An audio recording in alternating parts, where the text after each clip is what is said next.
जय श्री राधे। पूज्य श्री सद्गुरुदेव भगवान के चरणों में प्रणाम। आज पूज्य श्री सेठ जी कहते हैं, यदि भगवान का ध्यान न हो सके तो केवल श्रद्धा विश्वास पूर्वक भगवान नाम का जप करने से भी भगवान में प्रेम हो जाता है।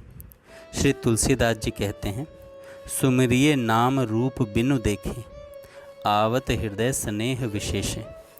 नाम की महिमा बतलाते हुए वे और भी कहते हैं कि सुमिरि पवन सुत पावन नामु, अपने बस कर राखे रामु। कहूँ कहाँ लगी नाम बढ़ाई, राम न सकहि नाम गुण गाई।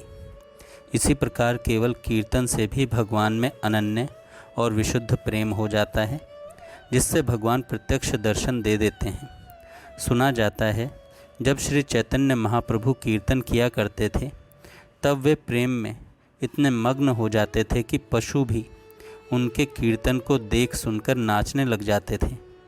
तथा जब भक्त नरसिंह मेहता झांझ करताल आदि लेकर केदार राग में भगवान के गुण गाते थे, तब भगवान के प्रेम में इतने मुग्ध हो जाते थे कि भगवान उनके सन्मुख प्रकट हो जाते थे।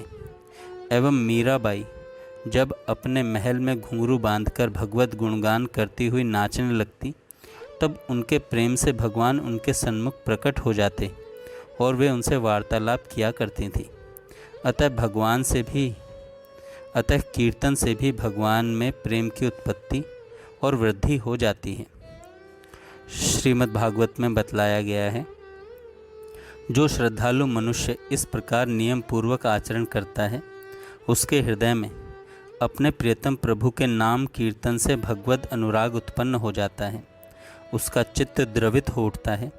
वह साधारण लोगों की स्थिति से ऊपर उठ जाता है और स्वभाव से ही मतवाला सा होकर कभी खिलखिलाकर हंसता है तो कभी फूट फूट कर रोने लगता है। कभी ऊंचे स्वर से भगवान को पुकारता है तो कभी मधुर स्वर से उनके गुणों का गान करता है और कभी कभी भगवान को अपने सन्मुख अनुभव करके उन्हें रिझाने के लिए नृत्य भी करने लगता है। भगवान की लीलाओं और भक्तों के चरित्रों का एवं गीता भागवत रामायण आदि भक्ति भावपूर्ण शास्त्रों का अर्थ और भाव समझते हुए अध्ययन करने से भी भगवान में अनन्य प्रेम हो सकता है, क्योंकि भगवान के और उनके भक्तों के दिव्य गुण और अलौकिक प्रभाव का अध्ययन करने पर उनका तत्व रहस्य समझ में आता है, जिससे श्रद्धा विश्वास की वृद्धि होकर भगवत प्रेम की प्राप्ति होती है।